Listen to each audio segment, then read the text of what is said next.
আছে আমরা আর কিছু না। মরার মতো বাচ্চা আইছি, বস্তি ভাঙে দিব কইছে।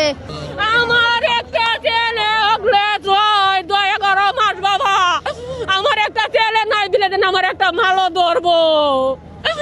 আমার 3টে মেয়ে, 2টে মেয়ে বেঁধেছে আমার বাড়ি, তার একটা মেয়ে হচ্ছে শুধু। আমার বাড়ি ছিল মান্নারি দোকান ছিল বাবা, আমার ঘরে কি ছিল বাবা, খাইতে বইতে কি মাল কি কম থাকে, সব পুরে খালি আমার বিন্দানের শাড়িটা আছে আমরা আর কিছু না। ঈদের মাল আমি 6-7 লাখ টাকার মাল উঠাইছি, ঠান্ডা লাগায় সাবান পাউডার যত আইটেম লাগে সব,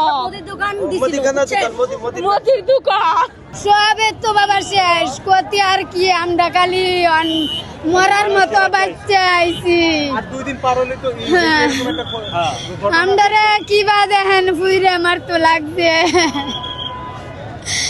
আমরা তো মনে করেন বস্তি ভাঙে দিব কইছে, আমরা খুঁজে রুম পাইতাছি না, আমরা রুম খুঁজছেও কইতাছে ভাঙতো না ঈদের পরে ভাঙবো, তো ঈদের পরে আমরা যে দেখি শুনে একটা ব্যবস্থা করলাম এলে কইছে রবিবারে ভাঙবো, কালকে টাইম জন গেছে কইছে ঈদের পরে ভাঙবো।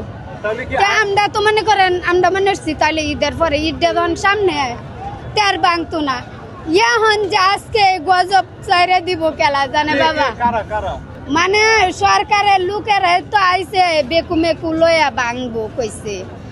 এখন কইছে ভাঙ্গে তো গেছে, আবার রবিবারে আয়া মানে ও হরবো। এখন রবিবার গেছে গা, কালকে আর ভাঙছে না, তেমন হচ্ছে এখন ঈদের মনে বন্ধ দিছে, কালকে ভাঙছে না, যখন ঈদের পরেই ভাঙবো।